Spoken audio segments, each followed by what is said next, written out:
Joining me now, conservative author and columnist Ann Coulter.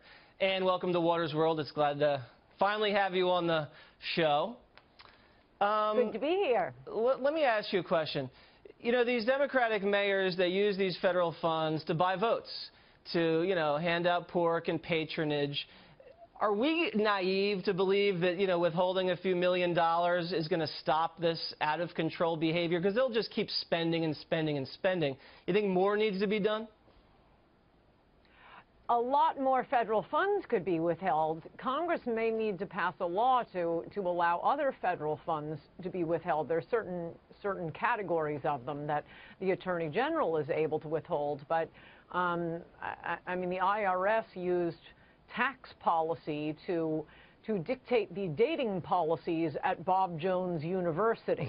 Oh no, the federal government can have a very big impact on not only private schools, but cities and towns. I mean, remember, it was Liddy Dole who changed the national speed limit to 55 miles an hour by threatening to give them highway funds. But the supremacy clause of the Constitution that says federal laws are supreme over state law, it's treated like a ratchet. So if it's a federal law liberals like, we shall have one national abortion law. Abortion will be legal. That must be enforced. Or the gay marriage ruling. By the way, these aren't laws. These are mere Supreme Court opinions. Down to, some poor little Kentucky clerk. The next day, they're demanding she issue the gay marriage license. But when it comes to things that are, by definition, laws that the federal government ought to be dealing with, immigration. I mean, you can't contain immigration to a single city or a single state. They can walk around. They can go from one town to the next to kill people. Of course, that's immigration, as the Supreme Court has ruled over and over again, and liberals reminded us with Arizona. Of course, immigration is a federal responsibility. Could you imagine if the local jurisdictions disregarded federal law on guns? Or on abortion, or on drugs. Tax law. Or tax law. Imagine, we're going to collect the local and then the city and the state tax. We're not really going to hand over any federal taxes. I mean, the hell that would rain down on those cities and states would be unbelievable. But when Democrats do it in these precincts, it's noble. Total double standard. That's actually, that's a great idea because I've noticed liberals never understand or pretend to never understand how corrupt their principles are until we turn around and apply it to them. I mean, we're seeing it right now with the rule on how many votes are needed to confirm a judge. Now suddenly, they're outraged that we might change it to 51 for the Supreme Court. Well, they changed it to 51 for every position except the Supreme Court. And sexual harassment laws under Bill Clinton. I mean, I defended cases where bosses would get in trouble for having a picture of their own wives wearing a bikini on their desks. That was considered sexual harassment. But Bill Clinton dropping his pants and saying, "Kiss it." Suddenly they realized perhaps we should roll back some of this sexual harassment law. And your concept, because you're an attorney as well, tell me if this you think is going to work. What if they allow these wrongful death suits to go forward and say Kate Steinle's family sues the pants off San Francisco and Mayor Ed Lee, and some judge or some jury slaps the city with a judgment to the tune of, $10, $20, $30 million wrongful death? You think that's a possibility? Yeah, actually, I've never heard anyone suggest that, but that seems like a great idea. I mean, well, I have a brilliant legal mind. What can I say? Yeah. New York City pays out tens of millions of dollars. You ought to look that up every year for, the police brutality and stuff like that. Yeah, and that's government action, and they're just writing checks every day. That's true. Or, I don't know, every month. That is true. So, yeah, it seems to me the same principle applies. All right, so I think we're on something. And, Ann, I'm going to hold you over for the next segment because we're going to talk about how this Russia story could potentially backfire on the left. And why Louis C.K. got a pass from the elites for as long as he did. I'm joined here by Raymond Arroyo. He's a lead anchor of EWTN News, and in New York, conservative columnist and best-selling author, old friend of mine, Ann Coulter. Great to see both of you. Ann, let's start with you. Everyone that I know who's familiar with the comedic world knew about Harvey Weinstein, and they knew about this Louis C.K. Is this surprising to you that they covered for him for this long? That isn't surprising. What is actually the most surprising to me, I almost don't want to point out how many of the creepy sexual predators that are being outed right now are self-righteous liberals, because I mean, I'm more offended at what they've done to women than their politics, but the feminists and all of this, concern for sexual harassment for such a long time has been sort of a single-edged sword. It was something that would only be deployed against conservatives and Republicans.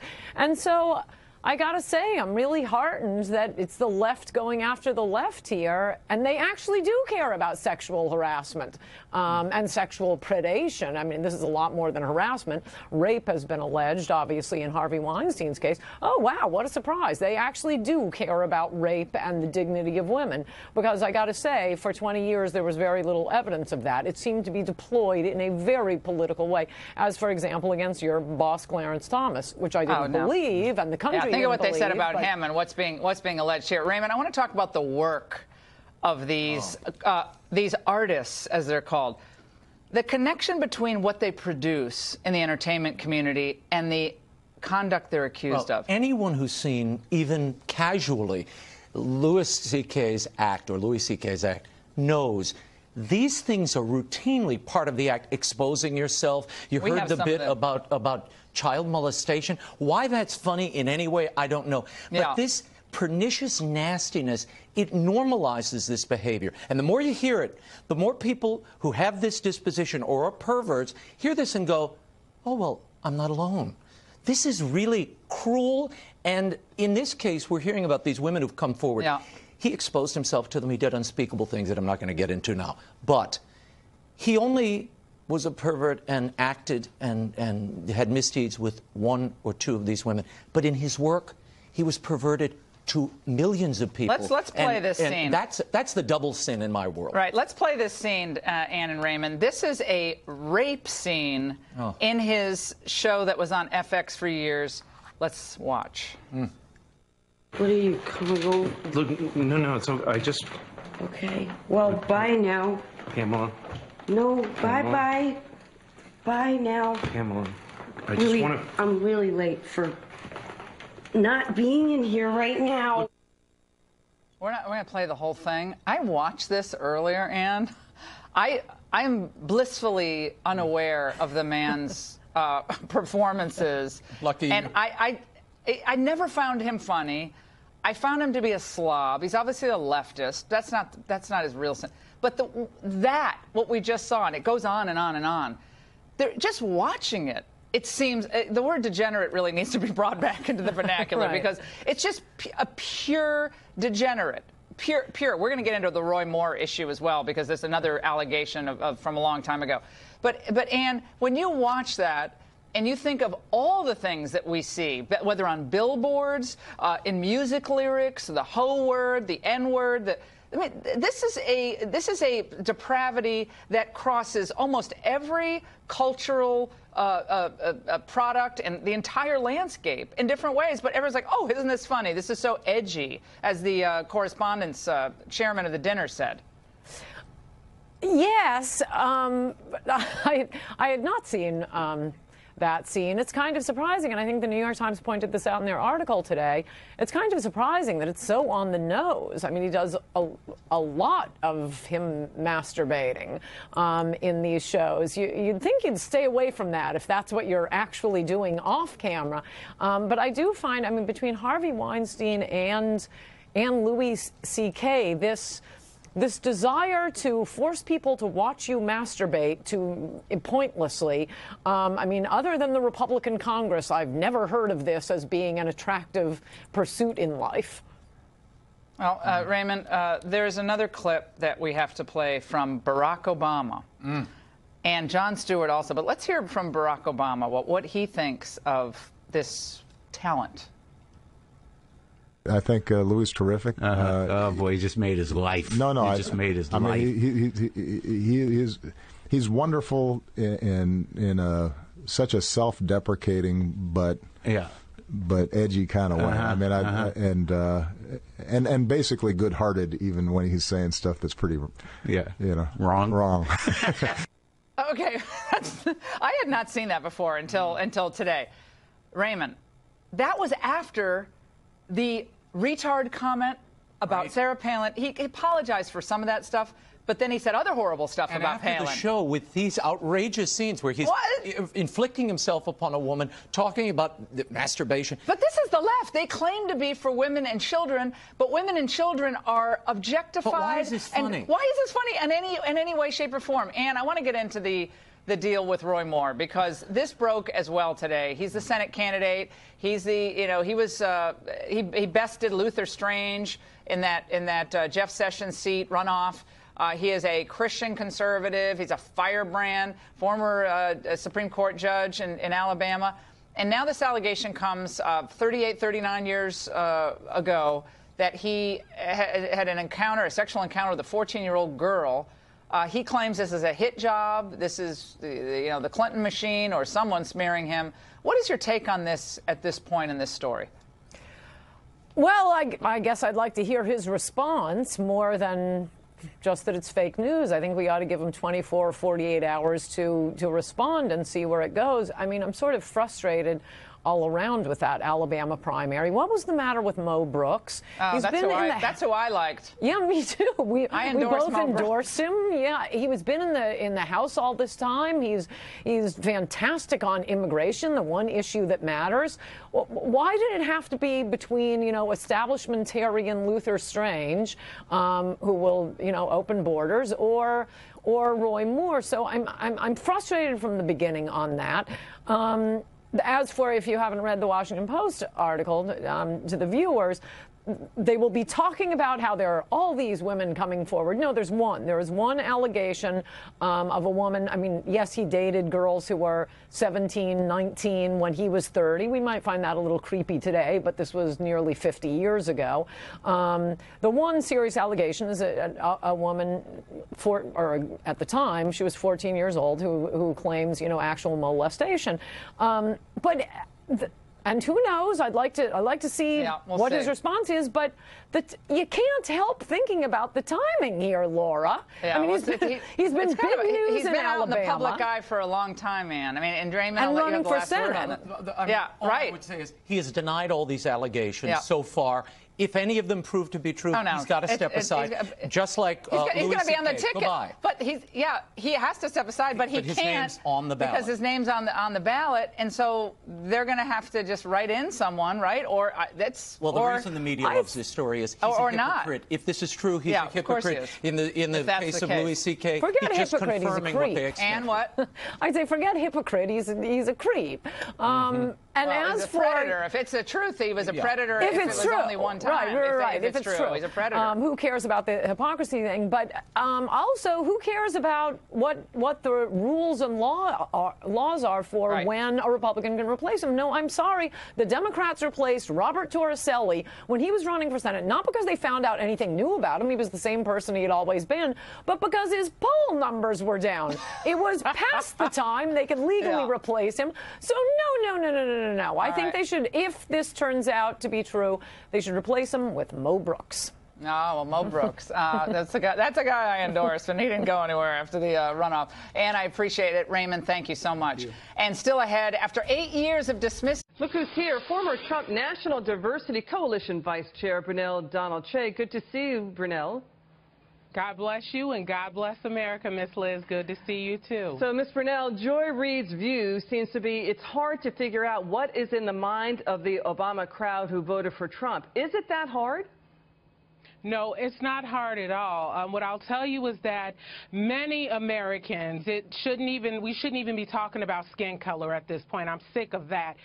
Broken-hearted, neglected, left behind, our jobs going overseas, open borders, people coming in, killing Americans, our school system's a disaster, NAFTA deals taking all our jobs. The minds of Trump supporters, the same mind of every American. There are so many Americans who suffered under the last administration, and many of those Americans that suffered, they voted for our former president 2 times.